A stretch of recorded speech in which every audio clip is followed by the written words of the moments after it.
Now. Okay, great. All right, so welcome to part two. It's interesting. The phone went dead at a time I want to show you something interesting. The phone went dead about 4:52. Now, when it went dead, we had the chart up earlier of when we started the call. And you'll notice that the moon and the Mars conjunction moved down into the sixth house. What happened is our call went dead right as that moon Mars crossed the angle. Now you see why Mars is considered very much like a knife. Okay? It cuts things off. When Mars crosses the angle, as what happened here, Mars went from the seventh into the sixth house, right when our call got disconnected. That meant that call was terminated. Now, is this useful thing to know if again you're trying to look at a true crime case or a missing person or pet, something would happen to cut something off or disconnect it when Mars crosses the angle.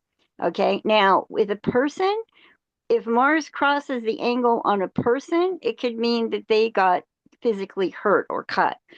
Now, the difference is how do you tell the difference between Mars of, say, a cutting violent energy or Mars just, say, disconnecting things?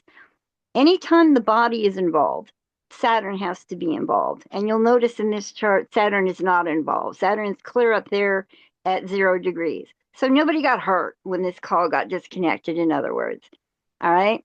But again, if we're going to be graduating this course into true crime cases, so this is important to know. So no one got hurt when the call got disconnected because Saturn was not involved. But Mars crossing over the angle will cut something off. And it's also backed up to, in astrology, there's a thing called the rule of three. Now, what that means is, and I'm sure you've done this, every astrologer does this. You look at something that could have 1,000 meanings. 1,000. You're like, is it this? Is it that? What, you're like, how do you tell what the meaning is? Well, what you do is you hone into what's called the rule of three. Okay. That is that there are always three different ways that the same thing shows up, just in a different language. And when you see that, you're solid. That tells you this is it. This is what I'm honing in on. Now, I want you to notice that the sun and the moon are only 6 degrees apart during this phone call. Okay? So the moon's at 22 degrees here and the sun's at 28 degrees. All right. Now, that is less than, let's say, less than a 10-degree orb. Some people go as wide as 17 degrees. There is a thing called the via combust. All right. Now, what the via combust means is that when any planet or part or asteroid or, anything is within that close range to the sun, all right, it's called via combust. All right. Now, we have it in our phone call. Now, what that means is that when we started our first phone call, something was going to be too short. That's what a via combust does, is it says too short. All right. We have the moon conjunct Mars. So something is going to be cut short. All right. So I could look at this call when it started and say this call is going to be cut too prematurely short because we have the via combust there and we have the moon Mars crossing over the angle. So if I was to be looking at this call and making a prediction as to what would happen, that'd be a pretty confident bet because the incubus being too short, it means that somebody doesn't have enough money. We were short on funds. We had to re up the funds on the Zoom account to keep recording. All We were right. too short, right? So this is all relevant when again when you're looking at true crime cases or what happened to someone's death. These are all like details are important to know. The incubus means something was too short or missing or not enough or insufficient.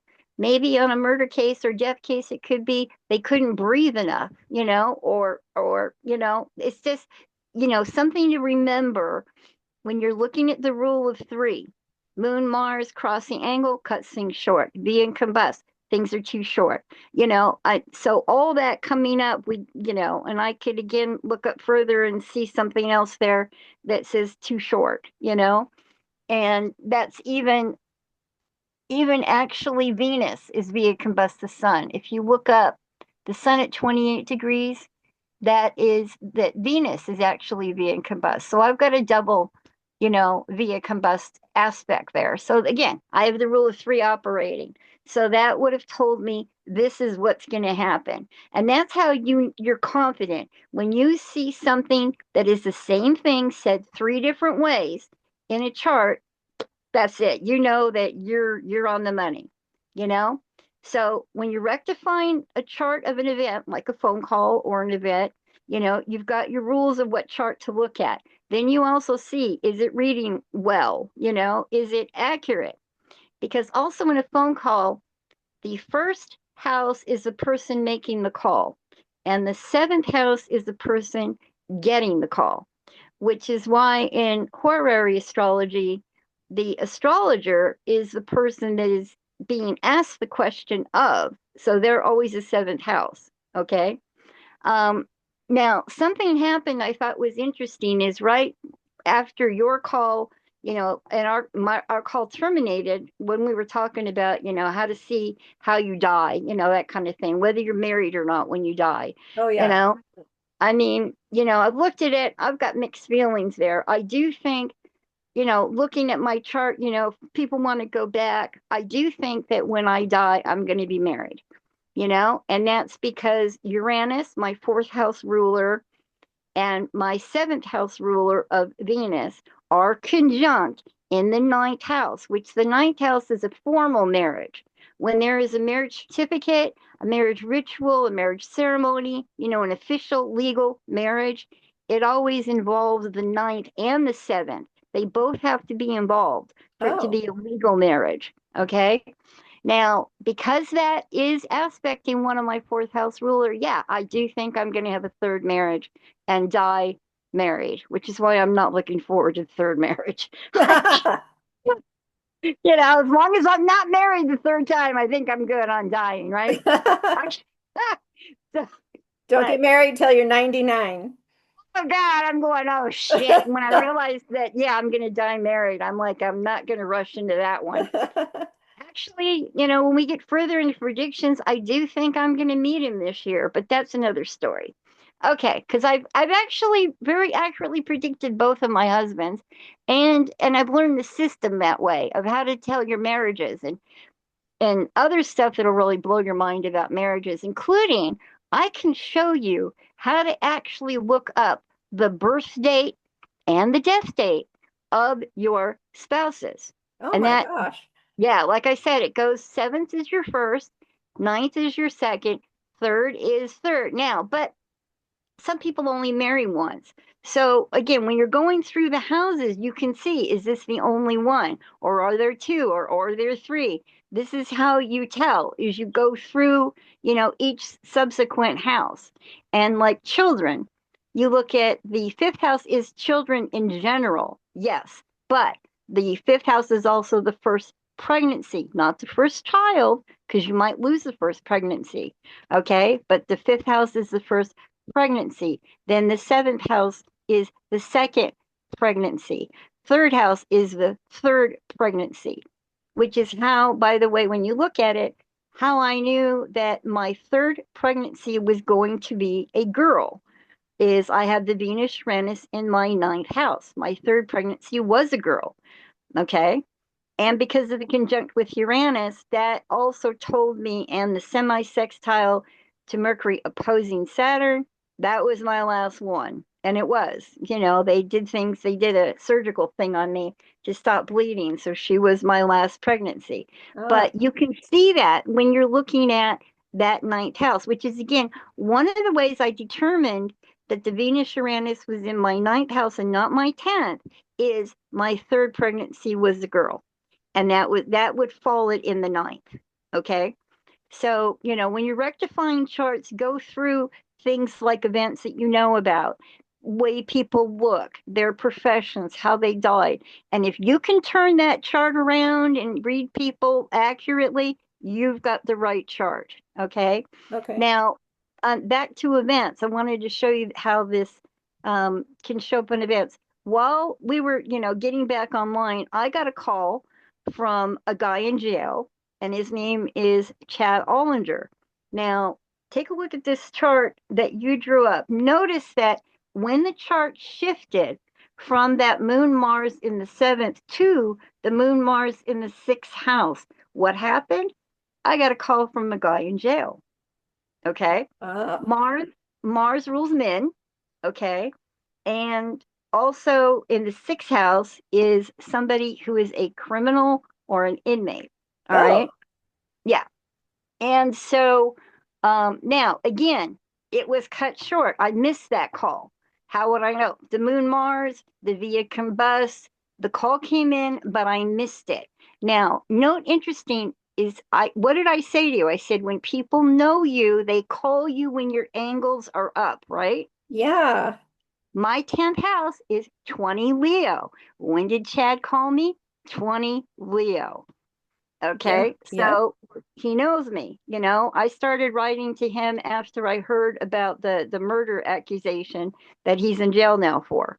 You Oh, know, I, I'm a curious astrologer and I wanted to take a look at it, so I yeah. wrote him and now what you'll find interesting is when I would do radio shows, I would blow people away by physically describing them on the radio.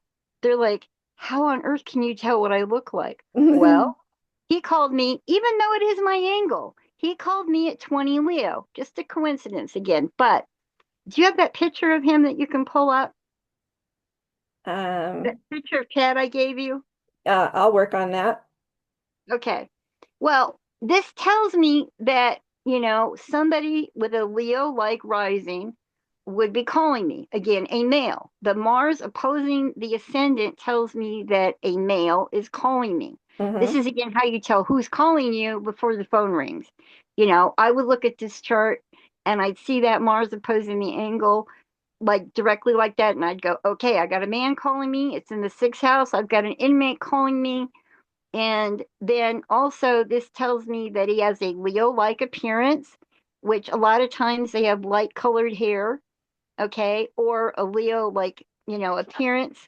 Um, and if you do pull up a picture of Chad Ollinger, you'll see that he definitely fits like a Leo appearance, you know? And Oh, yep. can you see it yet? Yeah. I am gonna send it over there so we can pull it up. Now it's kind of hard to tell from the photograph that I pulled up, but he does have the blonder hair. Leo rising, when you're describing an appearance of somebody, it's generally somebody with blonde or golden hair. Okay. And also Leo, believe it or not, because it's in its dignity, Leo's sun is called dignity. Because it's in dignity, it's somebody who takes a lot of attention, pays like a lot of attention to their appearance. Mm-hmm. If you look at the photograph, he does this dreadlock thing to his hair. So you can tell he spent a lot of time on that.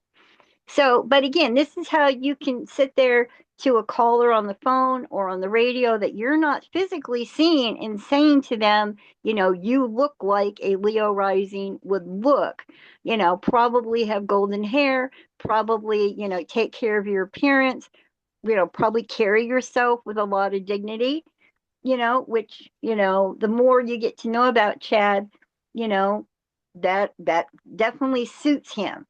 So that's how I would know, even though I missed the call, I also know by the caller ID that that was him calling from the jail, you Yeah. know? Can you see that? Yeah, that's the guy that called me from the jail, Chad Ollinger. And you can see that is a Leo-like appearance of a person. So Yes. I know that a male, this appearance, if I didn't know him, I would say this is what he looks like. Now, when you get really good at this, like I said, you can know who is knocking on your door. You can know who's calling you without looking, you know? Wow. Because this is the weirdest thing to me about astrology. Why? Why is that? I don't know. It just works. Yeah. And this is the thing, when you get good at it, that's what I'm saying. It takes a while to get a hang of this stuff, okay? But this is why rectifying the chart, making sure you have the right chart is so crucial because once you have the right chart, you can do this stuff. All right. If you Yeah. don't have the right chart, you're just going to be, out there like, what, you know? Yeah. Now, now I'm going to show you something else like interesting. It's just if I was to say do a reading on Chad, calling me without even talking to him. Okay. I already know that he is this Sun, Moon, Mars configuration. That's him. All right. I can tell that's him because Mars crossed over, opposed the rising right when he called me. So that is him in that chart. So what I'm going to do is I would then turn the chart so that the sixth house where this is becomes the first house. All Ah, right. Now, when I do that, when I turn this chart so that it goes, where the sixth house becomes the first house or his first house, right? Okay. yeah. I then see something interesting in the third house. All right. Now, believe it or not, this Saturn Neptune in his third tells me I would miss the call. Why? Because that's his third house of the phone call. All right. Third house is phone calls.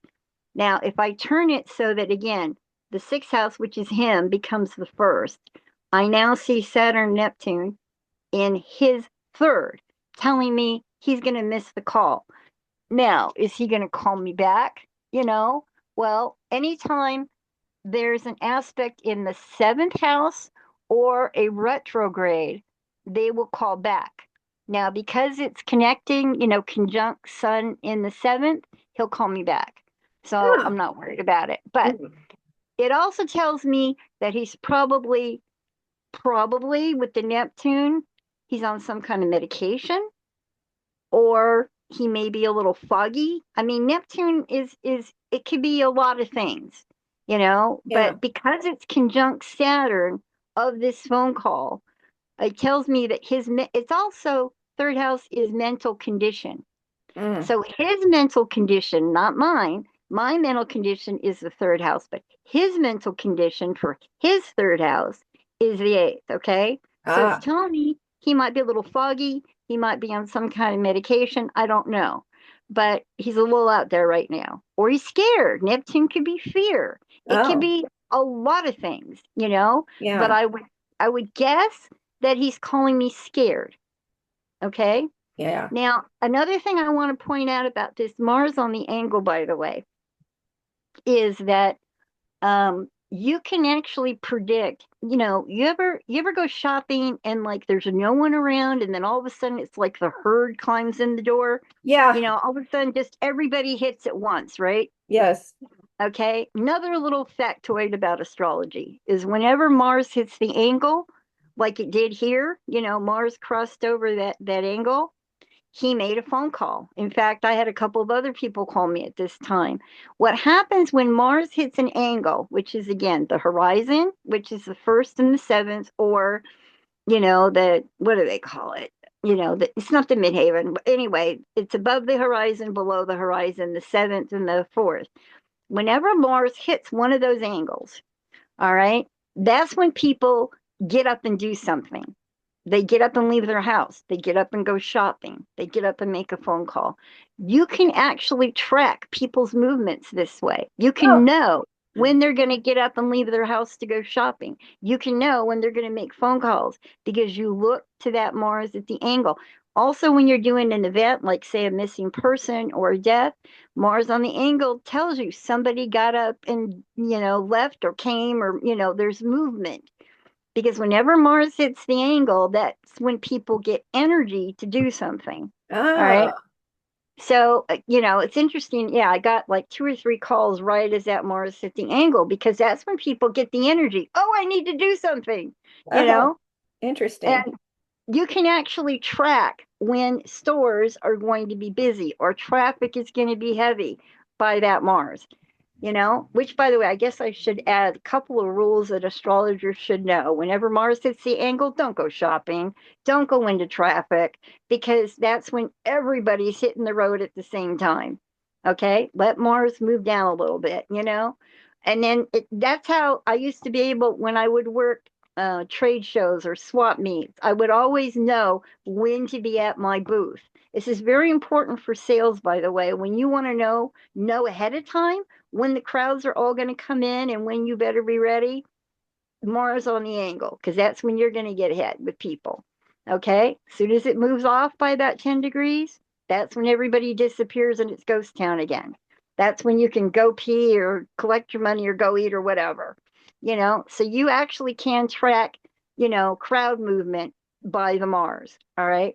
Yeah. Um, Another thing, it's very, very, this came after so many murder charts. I just live by it now, is that when you leave your house, okay, if the moon is in the eighth house, it's just a good idea not to leave the house, because something like 9 out of 10 murders that I'd see, moon was in the eighth house. I mean, it's just, yeah, there are ways to tell if it's safe if you really got to go, you know what I mean? But I'm just now, if I see that moon in the eighth house, I just don't go.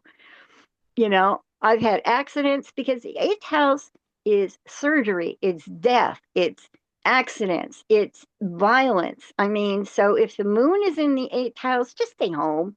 It's just, I can't tell you how many cases I've done where that just, they don't come back home again. Now, again, there's ways to tell if it's just something to be careful of, but it's just a good rule of thumb. Just see moon in the eighth and don't go, you know? Yeah. And just it's just something I live by. I mean, if I've got time or if I really have to go out and do something, I'll see if it, really means anything or not. But again, maybe the moon's void. I don't know. I mean, there's all these. That's why you got to look for the rule of three. Just the moon in the eighth house alone doesn't mean you're going to die when you leave your house. It just is a precautionary. But when I have looked at death charts where the person left the house with moon in the eighth, believe me, all the indications are there, and it will correlate with natal. That's another thing, is it doesn't happen on its own. There has to be a correlation. Now, I talked about how I knew that the death that was coming was my ex-husband and not me. This is another way that astrologers make mistakes. I made the mistakes when I was new too. I would be seeing stuff and I'm going, it's not happening. Why is it not happening? I didn't realize it wasn't happening to me. Okay. But it was happening to another person in my chart. Okay. Now, one of the ways that you tell this, okay, the astrological rule is if you see something, is it me? Now one of the ways for it to be you, okay, is this happening to me? Is the accident going to happen to me? Is the pregnancy going to happen to me? Is the marriage going to happen to me? If you want to know specifically if it's you, it has to involve the configuration that you're looking at, has to involve either your ascendant, which in me is 15 Scorpio, has to be something hitting that ascendant, squaring it, trining it, opposing it, something. There has to be something smack on 15. Okay. Okay. Um, or your first house ruler, which in my case, and this is a tricky part, Mars or Pluto, because we Oh got a yeah, dual we have ruler Mars or there. Pluto. Yeah. And there's the argument that Pluto's not a planet. Bullshit. Pluto is a planet, you know, Yeah. it's just a different planet. Now, here's what I mean by that. When you're looking at Scorpio and the rulers and people saying Pluto's not a planet, let me tell you what I've learned to be the difference. In the old days, like the day of the Magi, they only looked at Mars. Okay, so as a fallback default, yes, Mars is our first house ruler. Okay, but Pluto is considered the outcast. Okay, Pluto was discovered around the 60s when the hippie generation was coming in. What I have found with Pluto is it represents outcasts. Oh. Okay. It represents the outsider. It represents also big corporations that no one person is in control of, like BlackRock or Vanguard. Ah. Okay. So whenever you see a corporation or a criminal or an outsider or a loner, it's Pluto. Okay. And there is a meaning to it. So that's why, I look if it affects me and how it affects me can be whether it's Mars or Pluto, but it will affect one or the other. The last thing is if you have a planet in your first house. Not everybody does, but I've got moon in my first house. So also when events happen to me, it may affect my moon. So if I am trying to determine, is this happening to my daughter? Is this happening to an ex-husband? Or is it me? Then I Mm. have to look for, is it affecting my rising? Is it affecting my first house ruler or rulers or a planet in the first if you have one? Okay. Oh, That's how you know it's you. And if it's not affecting that, it's not you. Okay. Now, so how would you know if it was affecting your mother if it's the moon in your first? could be. I mean, this is why these things take time. Yeah, Now for my mother, yeah, yes, generally. Okay. And this is why it's good to know old astrology versus new astrology. In olden times, only the moon represented the mother. Okay. yeah, In modern times, again, we go back to the dominant parent. Is it your 10th house or is it your fourth house? Now, sometimes we don't know the time the person was born. So yeah. we don't know. We don't know. Okay. Now, what I have found is that the mother is always affected by the moon and the father is always affected by the sun in some way. If it's affecting my mother, it's going to affect the moon. If it's affecting my father, it's going to be the sun. Which, by the way, let me tell you, my chart, that sun sure as hell fits my father's description. And I'll tell you why. If you look at my chart, you see that my sun squares Neptune in the 12th. Okay. That is my father. And if you start looking at psychopath charts, I mean real psychopath charts, you'll see that many, many, many of them have a sun squaring or opposing a hard aspect to Neptune. Why? They're crazy. Okay. Oh. Now, does that mean I'm crazy? No, thank God. You know, I mean, the guess what you got to know Right? because is it Yeah. affecting me? No, no, but my father, yeah, you know. And the 12th house tells me he's a criminal that's self-destructive. Yeah, that's my father. My father became an attorney, ninth house. So I mean, the Sun square Neptune does represent my father. Okay. Also, the fourth house represents my father. Again, but if I did not know my fourth house, then I just go by the sun. That's why, you just got to work with what you got. Yeah. Sometimes you don't know the houses. Yeah. So default to the sun for the father, moon for the mother. If you know the house is great, it gives you more of a picture, you Yeah. know? Yeah. But the old ancients, let me tell you, sometime we'll do this, but the old ancients, I remember Peter taught me this. He said, you can answer every question by the moon. And I'm going, no. And he's like, no, you can't. And he showed me how you can literally answer every question just by the moon. But that's a whole art unto itself to do another class on because, the moon depends on whether it's approaching a planet or moving away from a planet, what degree it's in, what sign it's in, whether. Now, here's another thing: when the moon is going through the universe, it wobbles. It may go north, it may go south. It doesn't go in a straight line when it's going around the universe. The moon may go like a little off track this way or off track that way. They Oh, call it north and south. So, is the moon going north? Is it going south? Is it approaching? Is it descending? What degree?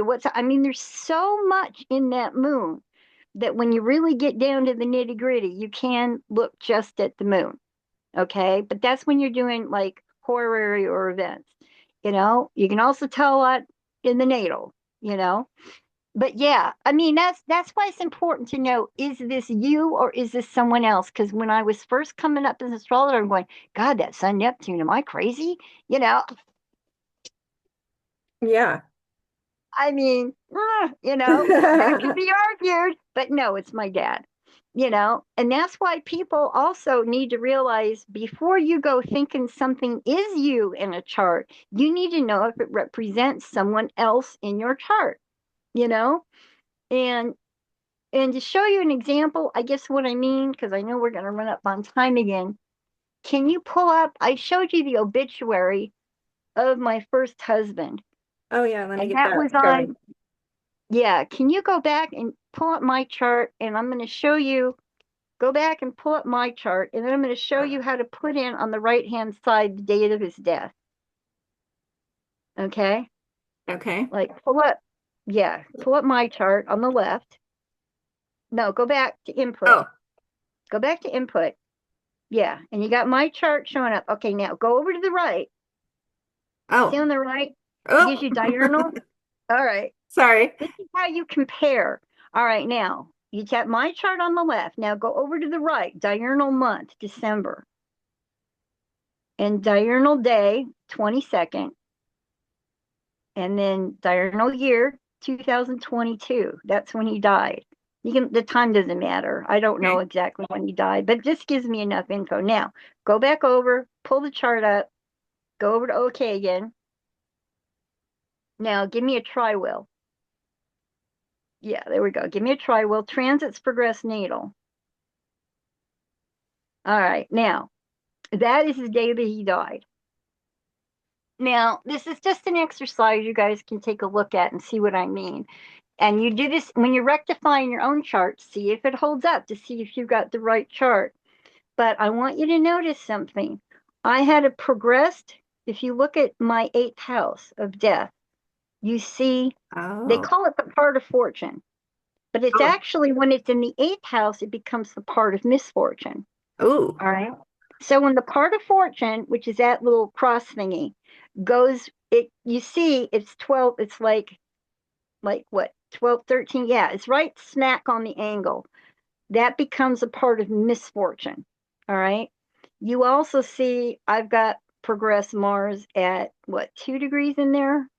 Yeah, it looks like. So just looking at that, I'm going, okay, something's going to happen, you know? Yeah. And I mean, it takes more delineation, but also you go down to my fourth house, you'll see Saturn there also on my angle.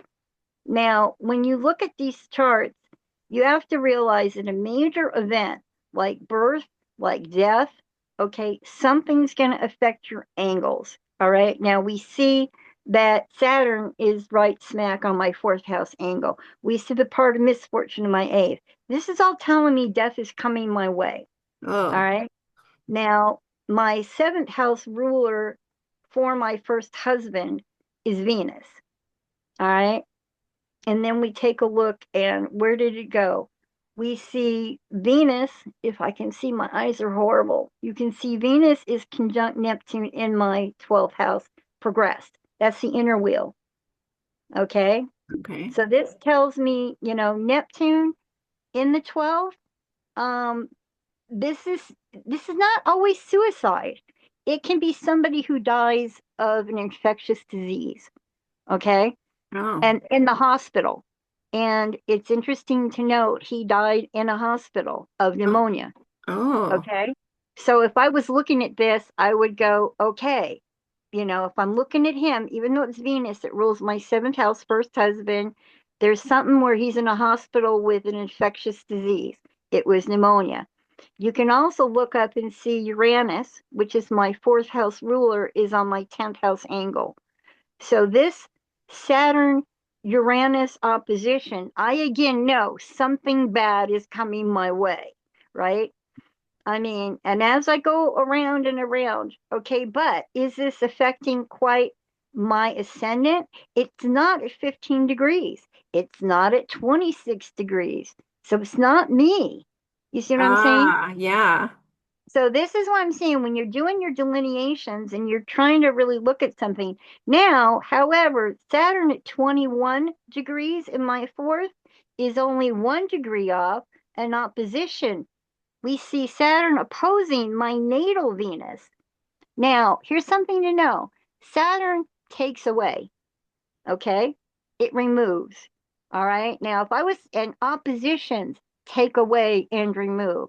Saturn moving into my fourth house, opposing my Venus, is astrologically removing my first husband from my life.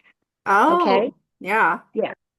Now, another interesting note, he left me a sizable insurance policy, but that also triggered off the Uranus in the ninth, the windfall, okay, to the trine to Jupiter, the windfall insurance. I mean, I was looking at this going, I'm entitled to some insurance money, you know, Oh, and nice. there was. I'm sitting in the house I bought with it, I'm trying to find your, oh, there's your Jupiter you right know. there. Okay. So yeah, I've got Jupiter in my second house at 24 degrees, trining Uranus in my 10th at 24 degrees. Okay. I So see. it's all triggering, it's all triggering off. I'm losing my first husband. I'm seeing the windfall, of the cash. The Jupiter in the second house is cash, you know. Uranus, by the way, and this is where Saturn and Uranus come into play. What did I do? I took that money and I immediately sunk it into a house, fourth Yeah. house, So I mean, but it's all there when you start looking at it. But this is what tells me that's my chart. I got it right. Yeah. Okay. Yeah. So when you're rectifying your chart, you're not sure, was I born at 2 a.m.? Was I born at 2 p.m.? I mean, when you're looking at the right chart, it reads, Yeah. it's there. It's all there. Now, Yeah. if it doesn't, if you're going, nah, I don't, then you got the wrong chart. But this Ah, is, how I took years to like run through my chart and make absolutely sure that things were because it reads. I can see everything plain as day in this chart now, yeah. and when you get it right, when you're looking at your right chart, and another reason it's important to know absolutely like to the second, that you've got the right degree on your chart is the Arabic parts. And I showed you that's why I like AstroWin is I can go back over to data and natal and pull up the Arabic parts, which is a whole other thing. It's formulas where like you look, 20 degrees from your Venus is your part of whatever. And, Yeah. they've got part of marriage and part. Now, this is important. Mine's not working, but Okay. Let me see. Go back into data, go to natal, and you should see Arabic parts. Yeah, yeah, Arabic parts. I did write him and tell him it's not working. Probably just need to reinstall it again. Okay, Yeah. but that's where it normally is. Yeah. Now, what's important with Arabic parts is again, when you're rectifying a chart and you're not sure. For example, I'm looking at the fourth house and I'm not sure, is this a house or is it a grave? I don't know because the fourth house could be both, right? Oh. Okay, you can go into your Arabic parts and it will give you a part of death Oh. or a part of assassination. If you're Oh. not sure, let's say you're not sure if this person was murdered or not, you can go look at the part of assassination. It will be involved. It will aspect it in some way. Oh. So the thing about the parts is they help you, again, get solid on your reading because there are so many variables. Again, fourth house can be a million things, right? Yeah. How do I know it's not again, the gray versus my house. Well, look at the parts. The parts help you sort out what you're looking at, Yeah. you know?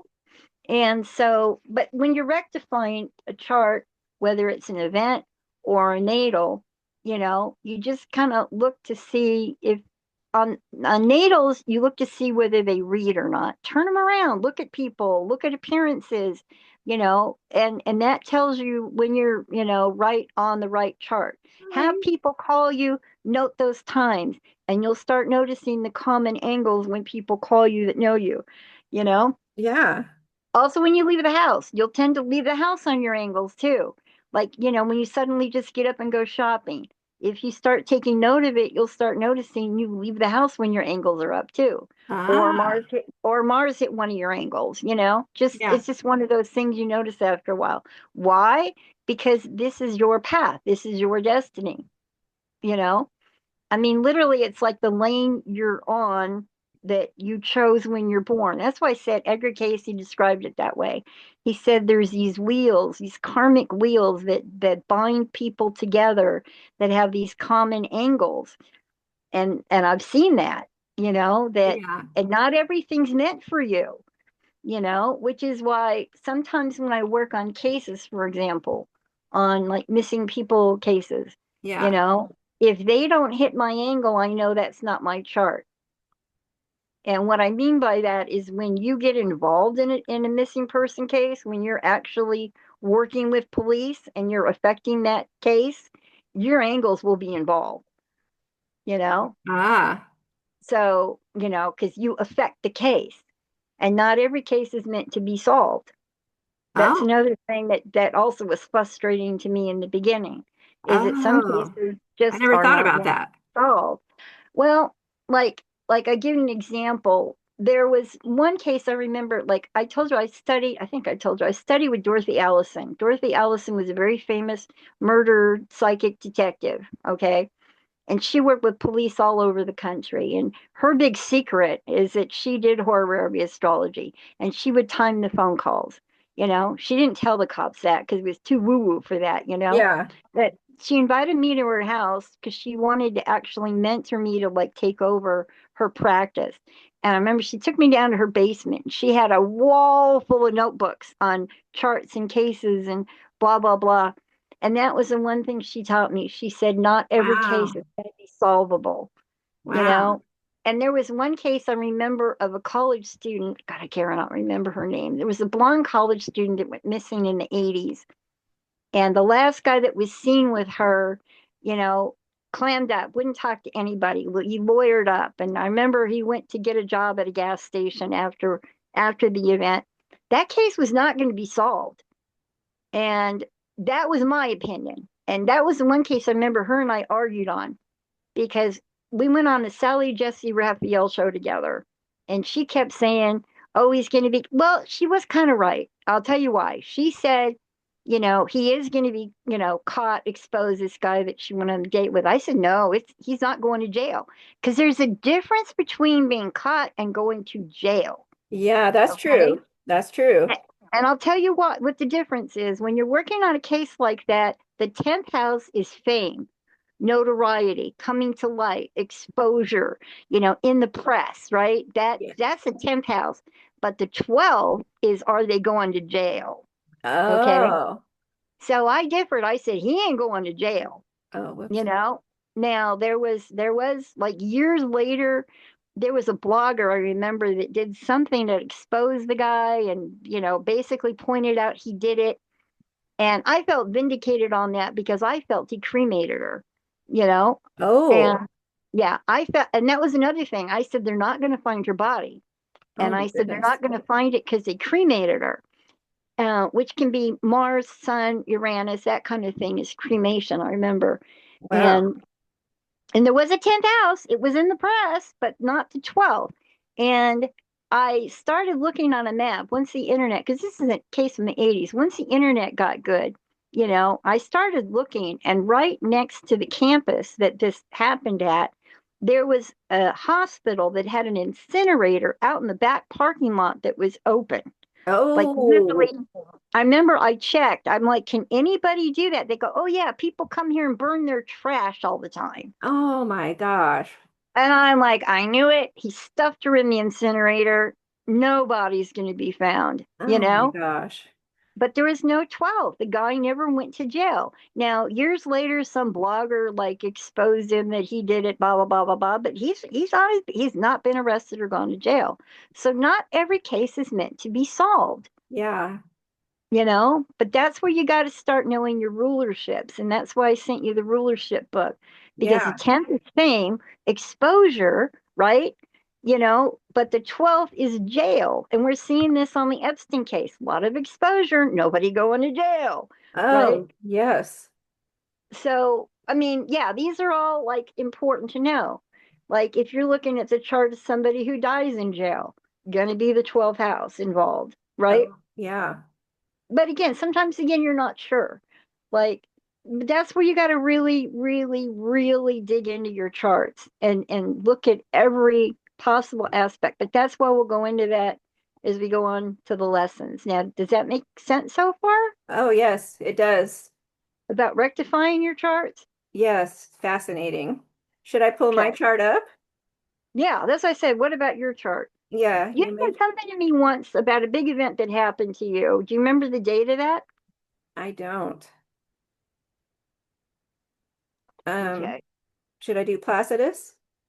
Yeah, unless you've been in a lot of newspapers. I've done radio, TV. Be. Uh, This I'm is an where you got to play author, with it. but it's not like big, big. Yeah, and I'll tell you, this took me a while to figure out why is it like famous people are Coke, but normal people are Placidus.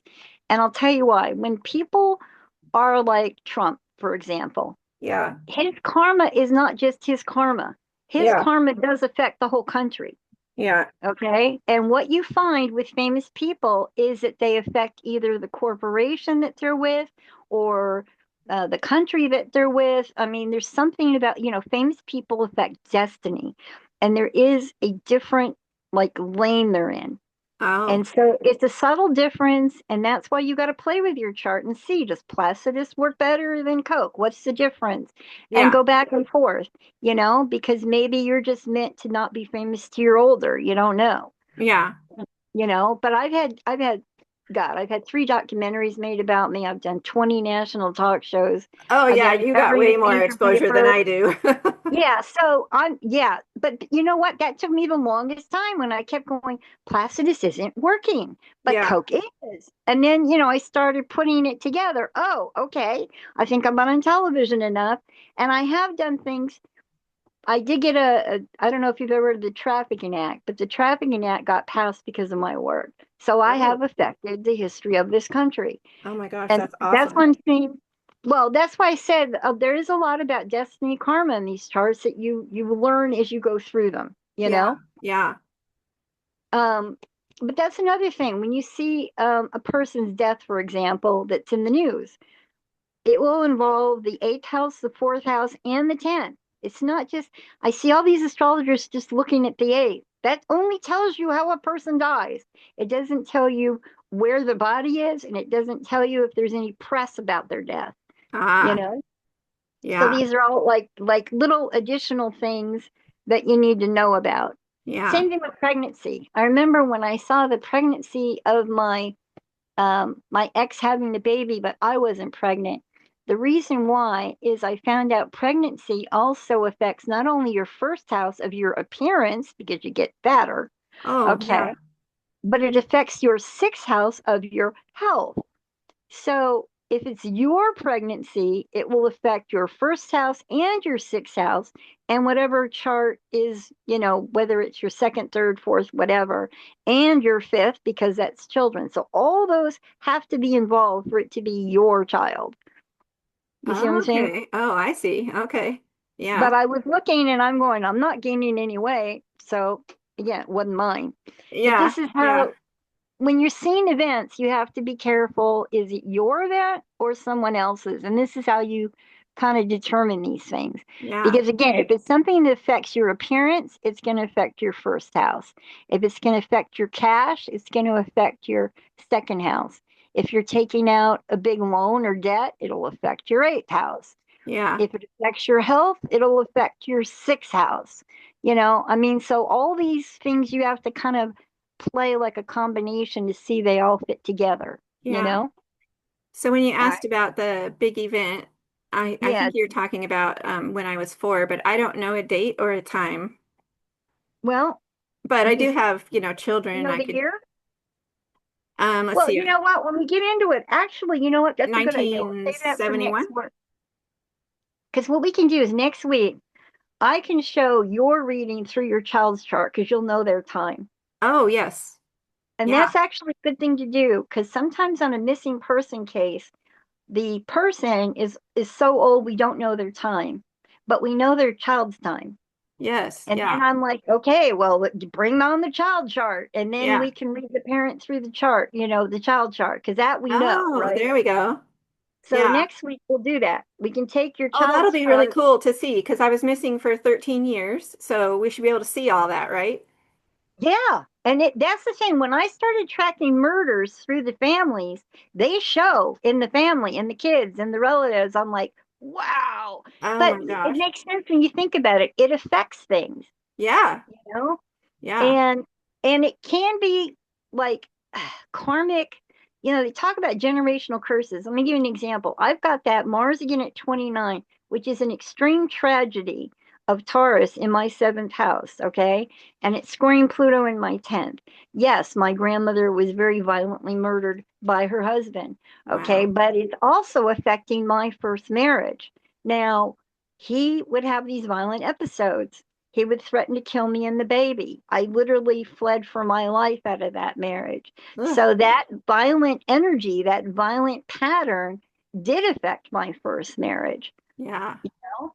Yeah. And it affected her death. It affected, I mean, when you start looking, these energies do affect in many ways all of the people you're connected to. Yeah.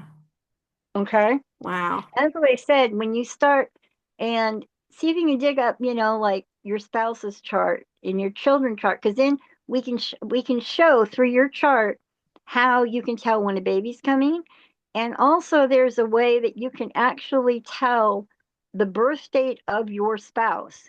Because everybody asks me that. I know it's like, am I Yeah. supposed to marry this one? Is that the one? Is that the one? Yeah. Well, there is a way to know if it is the one because you can actually see their birthday appear in the progressions. And the crazy thing is, when you think about marriage, it makes sense.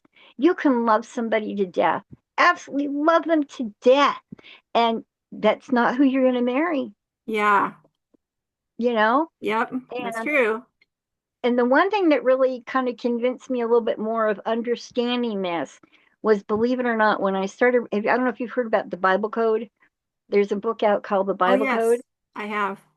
In that Bible Code, they give dates of births of people in there. And they also have dates of certain marriages and births. And that's the thing. When you start seeing this in charts, you start to understand it really isn't about love like when people get married. It's just not. There is something set in motion, predestined ahead of time, and it is a specific person, you Wow. know? Because like even how long, and to see if I was right, again, I would take celebrities charts just to be sure. Once I got these formulas down, and that's how you really get good at it, is because it's public record. Okay, this celebrity died this way, or this celebrity got married and it lasted so long. Run the charts and you start seeing, oh yeah, I can see it, I can see it. And that's how you get really good at deciphering all these Ah, symbols out, yeah. you know? Um, for example, I remember my death looks a lot like identical to Princess Diana's. So trust me, as I get older, I'm not going to be getting in any cars, Yeah. No cars and then postpone the marriage. Like, yeah, because according to my chart, I'm probably going to die in a violent car accident. Um, Oh my gosh. but you know what? I mean, I understand why. I'm getting ready to publish the book. It is tied into this whole Epstein thing. So I probably will be, you know? Yeah. But this is how people like, say, John Lennon used to tell people that he knew he was going to be assassinated at the Dakota. How do they know that? It's in When you start getting into this, you start Yeah. seeing they know it because it's literally in their astrological DNA. Wow. Wow. Because when you look at Lennon's chart, you will see he was murdered. He was murdered at home. He was, Yeah. I Wow. mean, that's why I say use celebrity charts to get really good at this. Yeah. And then yeah, next week we can take a look at when you went missing and show it in your usually the best way to tell is the firstborn. We can look at your firstborn's chart Oh, and okay. So his turn info it to would go in the diurnal.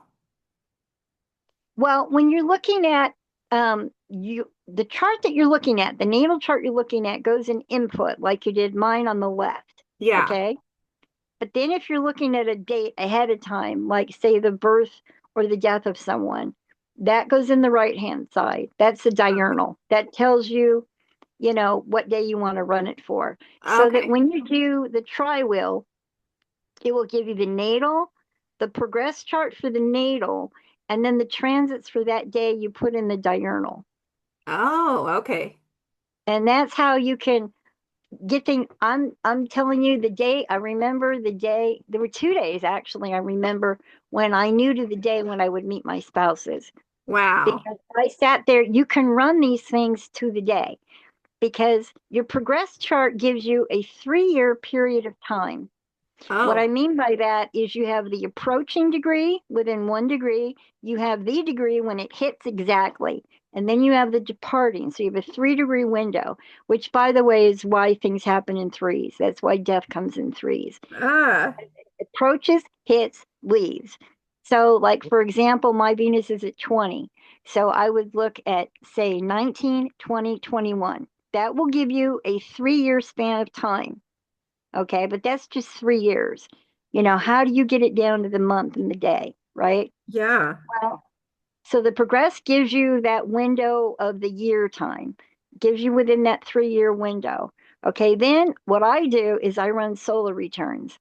The solar returns tell me the year. Oh. Okay, then once I get the year down by the solar return, which you cast according to where you're at that year.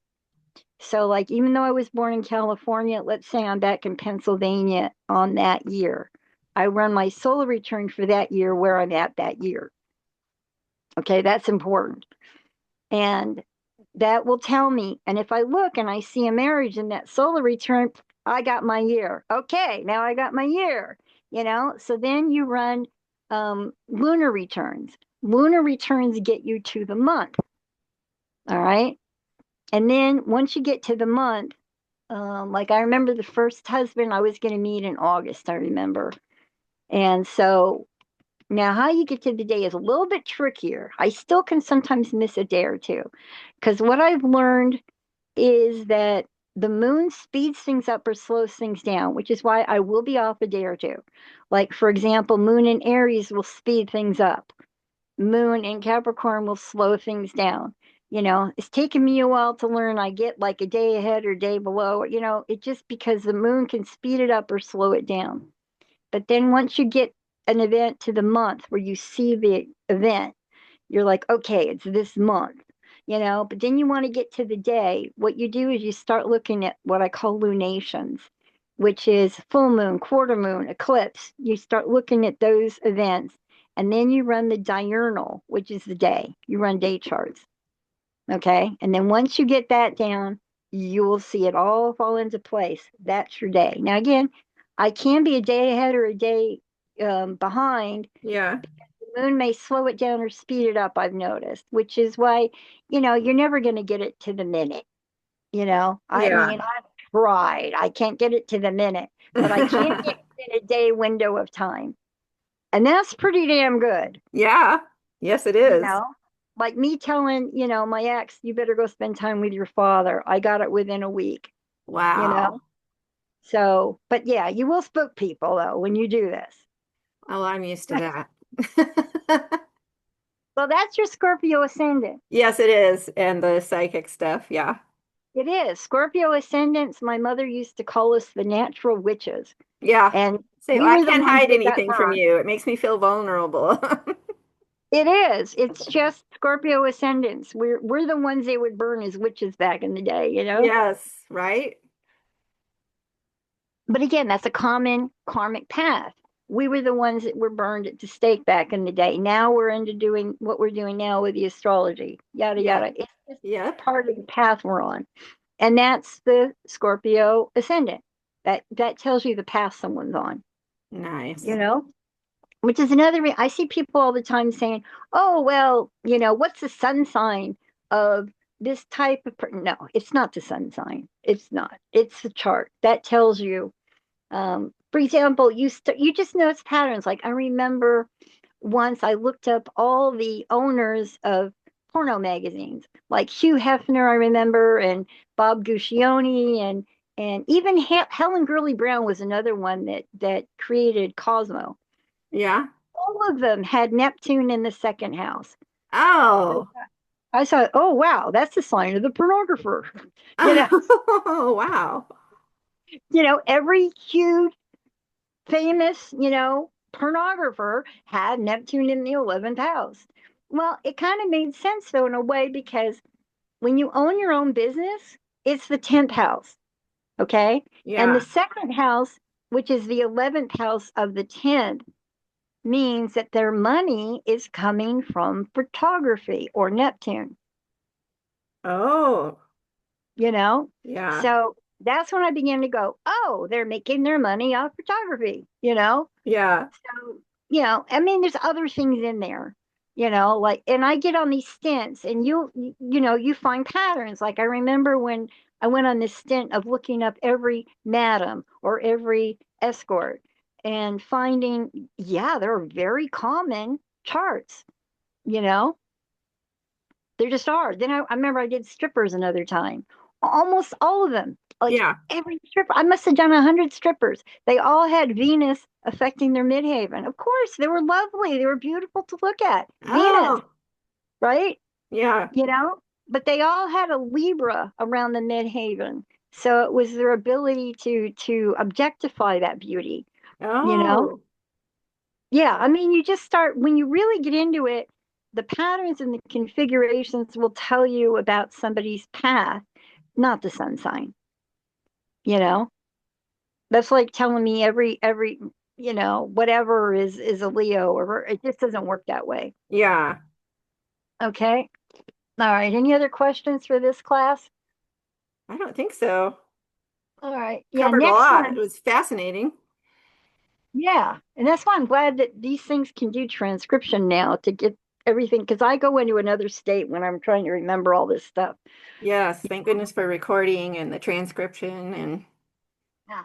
Yeah, it's going into a different state when I'm having to access memory, And then yeah, next week, like I said, we'll take your chart and your firstborns, and then I can show you how to read like you in her chart. It's important. And I'll give you an example. Somebody comes to me and says, I was adopted. I don't know anything about my natural parents. Yeah. You can actually tell them about their natural parents. Wow. So, or maybe you don't remember your natural parents. I mean, there's a lot of times when it's relevant, Yeah. Or and like so me, I don't know who's telling the truth. that's another thing.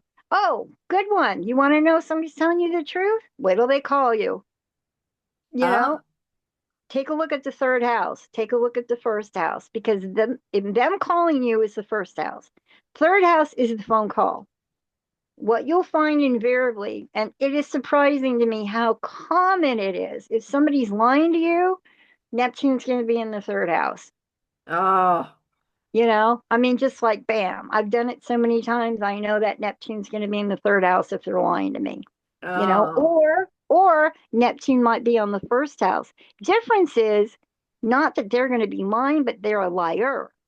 ah, Different. If they are like somebody who's like a pathological liar, and yeah, maybe they think it's true, but they're crazy. yeah. Neptune will be right on the first house angle when they call you. That tells you Looney Tunes calling, you know? Oh, Oh yeah. The loonies always call you with Neptune either on or like squaring the ascendant. That tells you got a fruitcake on the line oh, or a drug addict. I mean, again, you got to kind of look at the variables a little bit yeah, as to which is which. But I'm just saying, over the years, you've done so many charts, you start just knowing patterns, right? yeah.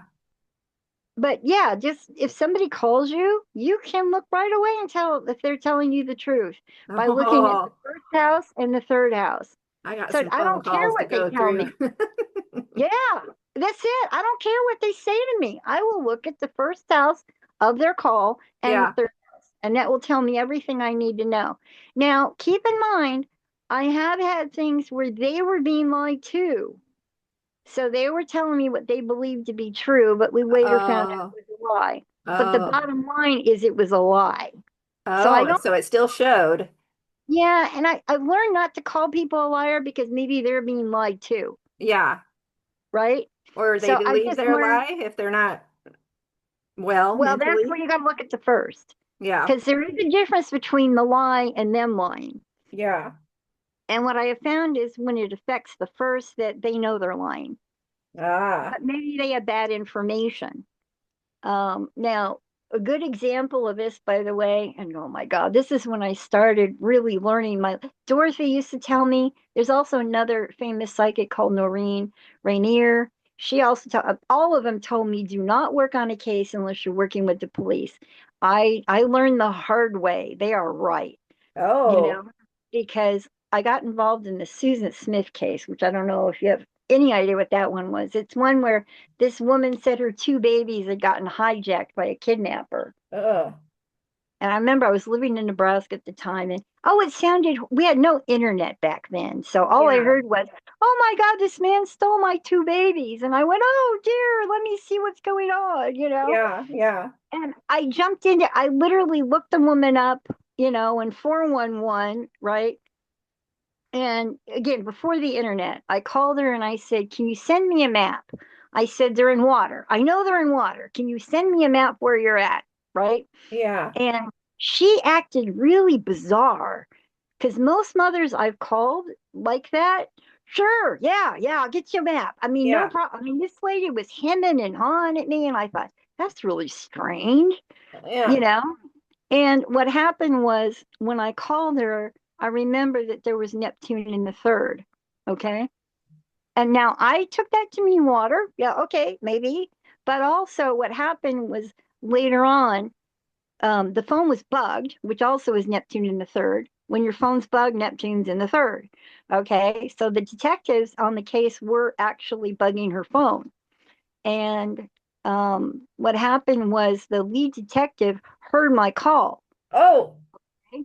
And he thought her reaction was odd, because yeah, she just, again, she was like, well, I don't know if I can find a map and I don't know where to get a map. I mean, she was just hemming and on around me. Well, that was very weird, right? yeah, And because I don't ask for money, I do it to make sure I'm right.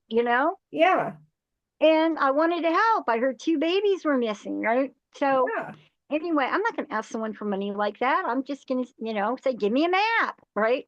yeah. And so anyway, what happened was the lead detective went to her and confronted her about the call. And Oh, they were very careful in their wording. He said in a documentary, he goes, I confronted her after. And she broke down and confessed about what happened, that oh, she had drowned those two poor babies. oh my gosh. Yeah. So Crazy. I've learned a lot about Neptune in the third, you Yeah, know. yeah, I mean, it could mean that the phone's bugged. I mean, but that's where you got to just look at everything yeah, carefully before you jump to a conclusion, you yeah. It know? sounds like it could be a lot of different angles. Yeah, and you learn. I mean, I've learned now to take a better look at, say, if I'm calling her. Now, this is where it is different. If I'm calling her, like I was in that case, then I become the first house and she becomes the seventh house. Oh, Okay. But the third house is the phone call itself.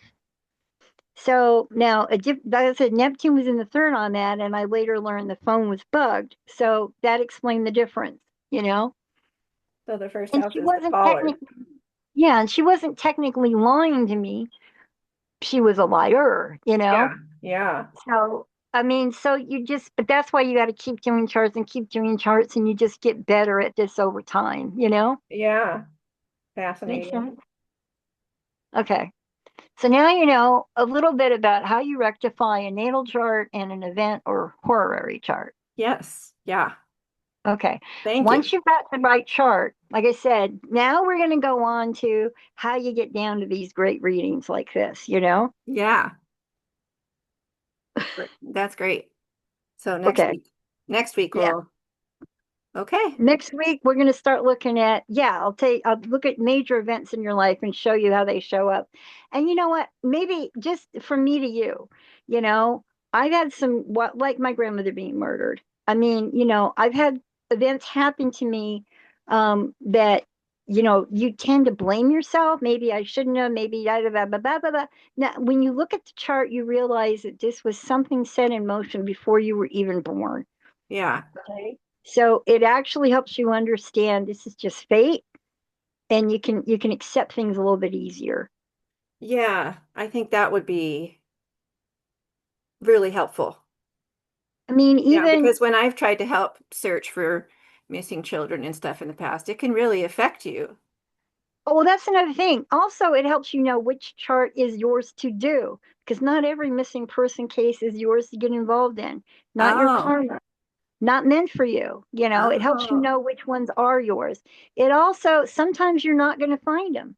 Like, giving another example, it was a horrific case to me. I got involved with, there was a baby missing.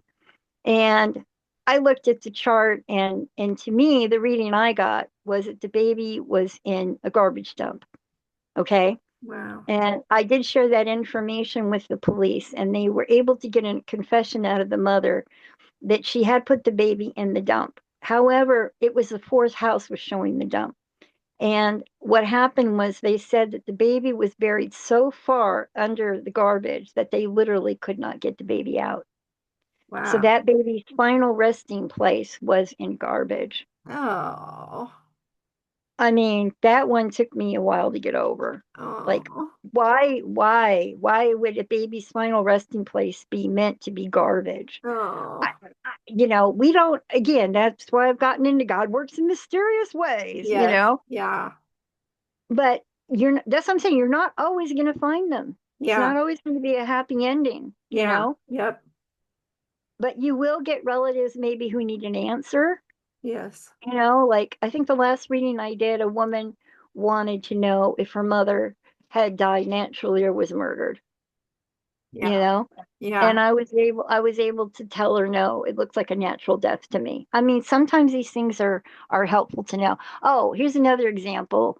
I had a woman come to me, she wanted to play a trick on me, you know? And she told me that she wanted to do a reading on her son. And I kept looking at this chart going, this isn't reading right. Finally, I just said to her, is your son still alive? Because I said, he looks like he's dead to me, you Uh, know? And I felt really stupid telling her. And she goes, oh, no. She goes, I was just testing you. I'm like, oh, ah, you know, I felt like I didn't want to say this to her And so right? finally, how do I say your son looks dead? You know? So finally, I blurted out. She goes, oh, yeah, I was just testing you. Oh my And I goodness. go, I'm like, is that why you came here to play games with me? She goes, no. She said, the truth is, I feel responsible. Like I could have stopped him, you Oh. know? And what it was is he wanted to go to a party that night. And she said she forbid him from going. And what he did was he jumped out the bedroom window, got in the car with his friend, and then they were in a fatal car accident. Oh.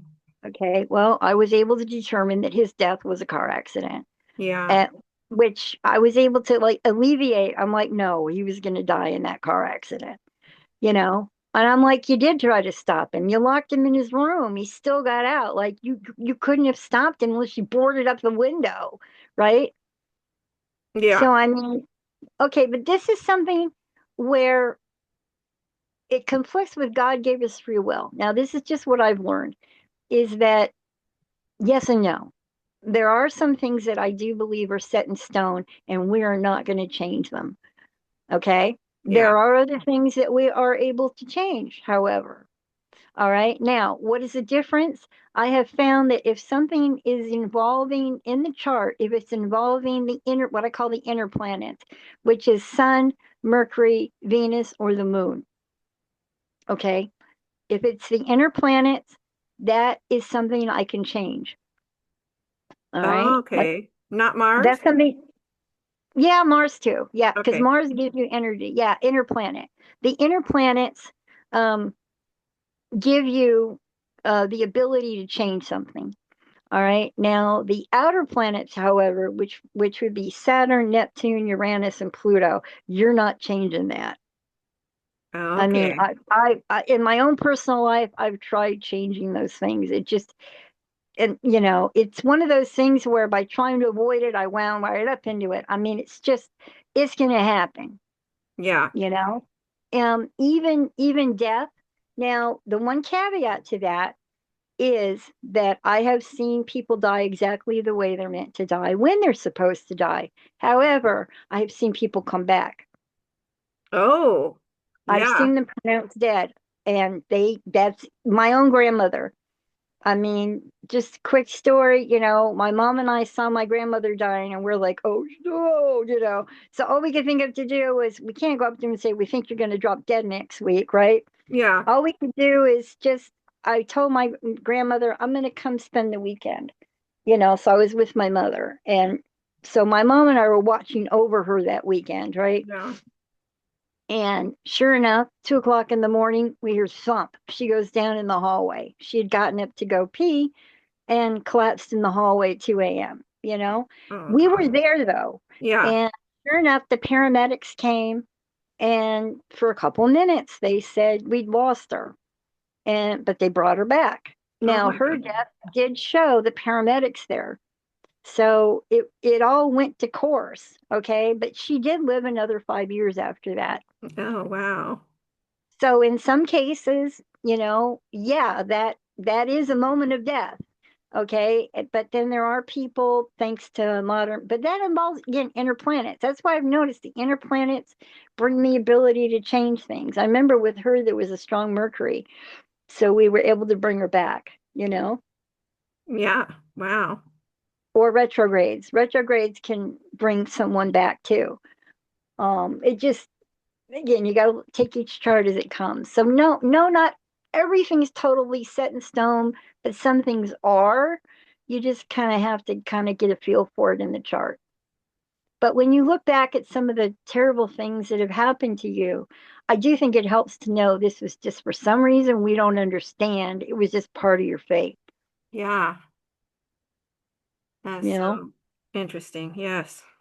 Well, I mean, I look back at the overall picture. Would I have gotten involved in this Epstein case if I had not been sexually assaulted myself? No, probably not. Yeah. We don't know how these things lead into things.